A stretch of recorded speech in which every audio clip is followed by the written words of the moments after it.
and welcome to Operation Midnight Climax. I am your current host, Ruben, owner of Legends Podcasting, host of other bullshit. But if you go to legendspodcasting.com, you will see me, Lion of the Truth, produce many shows. Please check us out, like, subscribe, share. We're on Patreon, everywhere else, but go to our website, find us, like. Today is a important new podcast. We're going to start this one off talking about a famous Fresno murder. You might have heard about this, you might have not. This one is the Ewell family murders. It happened 1992, April 19th. There was a wealthy Fresno family. I believe they lived in the south part of Fresno County. It was a husband, Dale, wife Lee, daughter Tiffany, 24, and son Dana Yule, age 21. They spent a good Easter weekend at the beach at their family home. On Sunday, they departed their family home from a beautiful Easter weekend, heading back to their house. The mom, Tiffany, and the daughter, they drove on their own car. The father drove in his own car, and the son joined his girlfriend and family for dinner. As Tiffany and Glee, the mother and daughter, arrived into the house first. They were taking in their luggage. Just as Tiffany walked through the door, unbeknownst to her, she was shot in the back of the head. Her mom, Glee, saw what happened, got shot as she walked in the house, sprinted away, got shot a few more times, laying on her back, executed. The killer waited. Dale, the father, came about 30 or 40 minutes later, entered the house, had no idea what was going on, shot in the back of the head, dead. Early Sunday morning, 3 dead. April 19th, 1992. At that time, the son, Dana, 21, like I said, was with his family, or his girlfriend's family, and they were having dinner. The dad was an FBI agent, a credible. Feel something hanging from my nose there, not very good. A credible witness.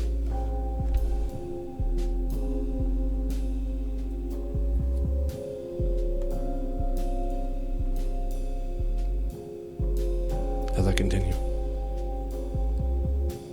it wasn't discovered till 2 days later, when the cleaning lady walked into the house. The alarm was off, the doors were locked, to find the bodies on the floor.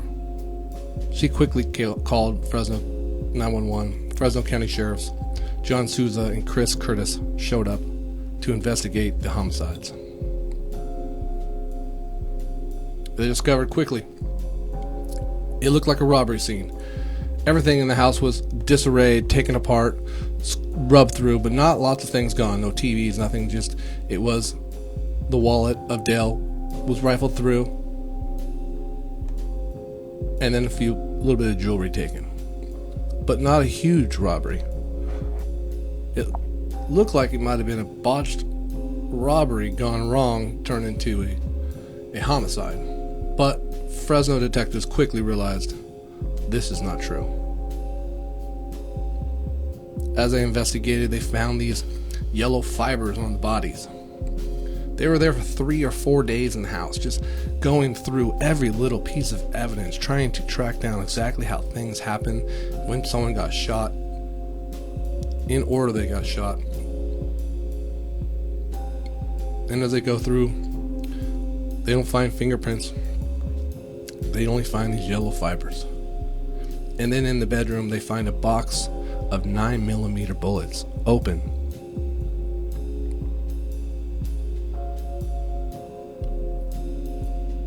This investigation takes 3 years until finally they get a conviction. It's a long, drawn-out case. But as they quickly jump into it, you can see that the cover-up will not be covered up enough.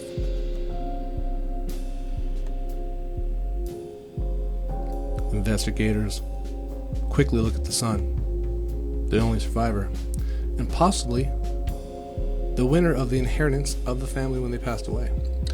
An obvious person, but like I said, he was with the family. The father was a FBI agent, credible alibi. He was not there.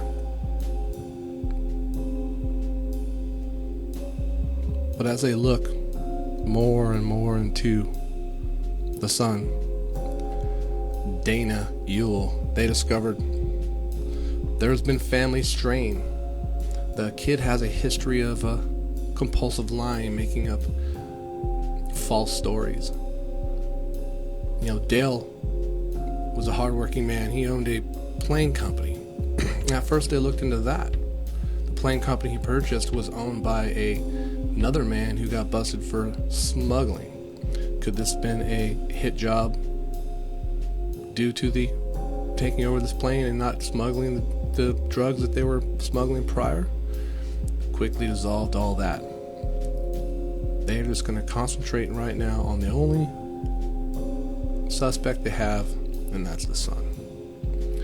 And as they look into Dana, they discover, like I said, the strain between the father and son has been strained, has been torn apart due to the son feeling entitled. They say he went to Santa Clara University, he drove a BMW, he wore a suit, he carried a briefcase, and he even fabricated lies on campus. He was known to be a loner, not many friends, and on campus he told everybody he was a stockbroker at 18, that he owned a company that was making $3 million. All of it a lie. As they dig into it, like I said, they find out that he didn't have any friends. He was a loner. And one of his only friends he had was his roommate, Joel Radovich.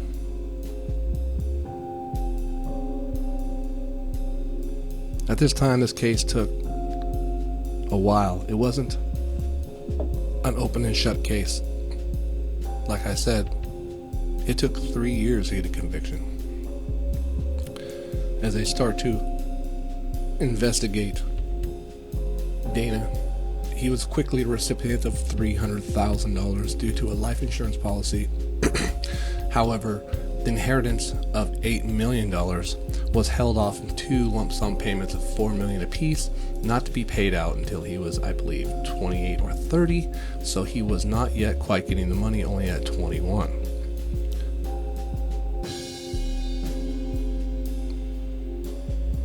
As they look in more into Dana, they start to look at his roommate.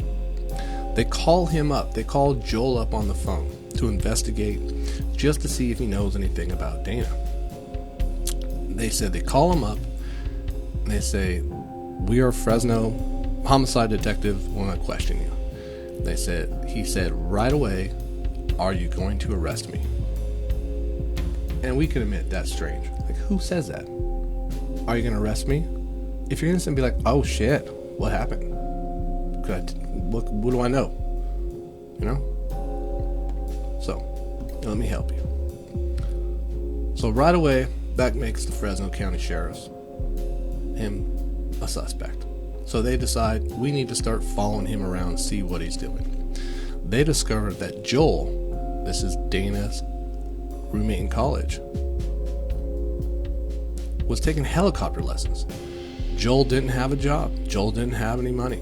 But he was taking these $500 an hour helicopter lessons. They investigate that. They discover that the helicopter lessons were getting paid by, lo and behold, Dana. And they would follow Joel around, and he would only use a payphone at a 7-Eleven. There was 2 payphones. He would go use one of them, the same one, every time. He'd look down and got a page, call him up, and then the FBI dressed undercover, obviously not FBI, but the Fresno County detectives dressed undercover went to stand next to Joel while he was on the phone, overheard him talking about large sums of money and how to invest it. Well, where are this large sums of money coming from? We need to keep investigating this guy. They go to the place where Joel was getting helicopter lessons. They discover the checks written for helicopter lessons were written directly by Dana Ewell. Now you have a financial direct payment to one guy to another. There is definitely a business tie going on. Something's happening. No one's just paying for helicopter lessons for nothing. They dug deeper. They discovered Joel ordered books from a bookstore in Colorado. This is all based in Fresno, California. They order these books from Colorado, has them shipped to his house, and then has them shipped from his house directly to another guy, Jack Ponce, who's lifetime friends with Joel Radovich. Okay. They look and see what books that he purchased, and the books that he purchased, one of them showed how to build a silencer. Crazy, huh? Also, they discovered that Jack Ponce has purchased a 9mm automatic gun, the same bullet size that was used to kill the Yule family. So they automatically investigate Jack Ponce. They asked him a question. They said, what did he purchase the gun for? Do you have the gun? And he said he purchased them to shoot possums in his attic. That would suck for your house, right? Not very good. They didn't believe that shit. Then they asked where the gun is at. He said it got stolen. You know, just like the old, those weren't my pants. We found drugs in your pants pocket. Those aren't my pants. Whose pants are those? Those aren't my pants. Crazy, huh? So, anyways, with that evidence, they decided to serve a search warrant for Jack Ponce and Joel Radovich. They discovered in Joel's house he had tennis balls cut in half and holes drilled through them, which directly looked like the little yellow fibers that they were finding on the bodies at the murder scene. You're catching on here, right? The tennis balls were described in the book on how to make a silencer. Adding up. So they quickly arrest Joel Radovich and Jack Ponce. And as they get inside, Joel Radovich says, he holds tight. I don't know anything. I don't know. He doesn't have an accent. He's a white guy. I don't know anything. So he said that. And then Jack Ponce said, I don't want to go to jail for life, so I'm going to tell you everything. And he flipped. He flipped on him. Someone's going to flip. That's what happens. So Jack Ponce said, I had the gun. I sold it to Joel. 2 days later, he brought it back. He told me to get rid of it. I dismantled it. I threw all the pieces apart, and I buried the barrel in a field. So they go to this field. It's in LA. It's between houses. It's like an empty lot where a house hasn't been built. 3 years later, it happened in 1992. They made these arrests in 1995. They go to that field, and guess what? Barrel's still there. They go inside and they get the barrel, they clean it up. It has holes drilled in it, just like the book showed how to make a silencer. They prepped that barrel, put it in a gun, got the same bullets that they found in the house. And the bullets, by the way, when they were investigating the bullets they found on the house, it had a sticker on there and said the store was purchased. They went to that store and they questioned, where did this box of bullets come from? And the store owner said, we still have the receipts. and it showed that Dale Ewell, the male that was killed, the owner of the house, bought them 10 years ago. So they went into the house to get bullets, as you'll see why.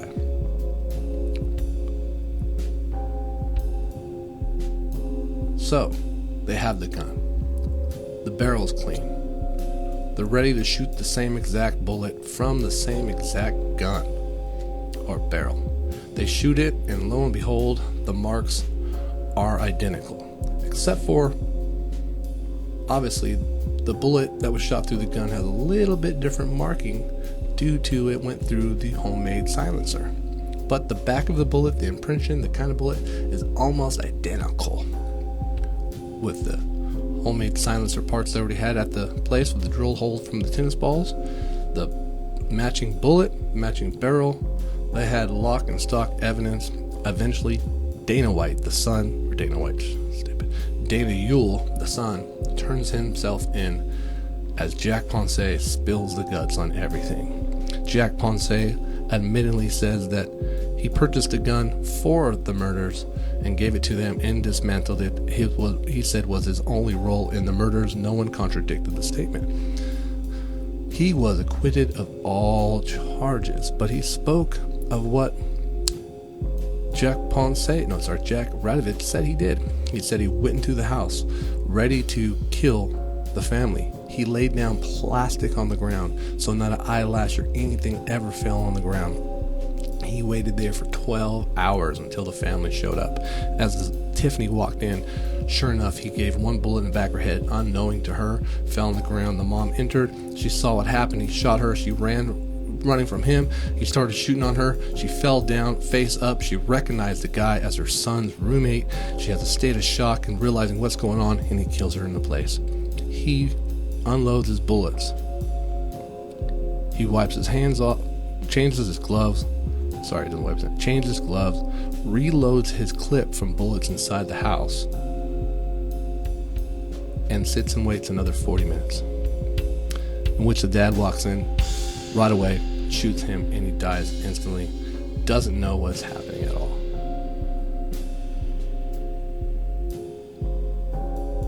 Joel Radovich, Dana Ewell, two vicious killers who get sentenced to life in prison. The jury couldn't come up with a conclusion to get the death penalty, so they are only strictly there, life in prison. They get sentenced for first degree murder and murder for financial gain. But like I said, Jack Ponce got immunity. He is a lawyer now in Southern California. The girlfriend of Dana Ewell found out that her college was paid by the life insurance policy that Dana was receiving, and she went to college on the blood money. Crazy world. She probably didn't know, but then again, if you're with a guy like that who's crazy as hell, you would know. I looked up Dana Ewell after I redid this story, researched it, found out he's in Corcoran State Prison, trying to see maybe could I get an interview with the judge. I looked him up and found he has a pen pal account. I don't recommend writing him. Every time he's tried to repeal his case, he's been denied, luckily. But you can see 2 years after he got in prison, he turned instantly to God, and he's a hardcore Christian. Also, if you go to his pen pal account, I looked, and it says, by his own admission, he said, I'm a business graduate from Santa Clara University. I don't know if he graduated. I know he got busted for business ethics because he plagiarized a paper. But sometimes you can plagiarize stuff easily just by, he probably cheated. Fuck him. Anyways, but he says on his pen pal account, he had a great life until tragedy struck and flipped his life upside down. You mean you had your parents killed? You hired someone to kill your parents. Your life didn't get flipped upside down. you flipped it upside down. You destroyed your life, you know. So fuck him. But rest in peace, Dale Glee and Tiffany Yule. Sounded like, as I watched and learned and read about the family, it seemed like a great, amazing family. I worked at the airport, and on the taxiways and runways, and then the sites I see of those planes in the area that he owned. He owned a airplane dealership, which I did not know existed, but it does. And it seemed like a great person. So they will be missed. Like, share, and subscribe. Episode 1 of Operation Midnight Climax. Many more to come. Let's see if I can get this right. Many more to come. Go to legendspodcasting.com. Check out Lion and the Truth.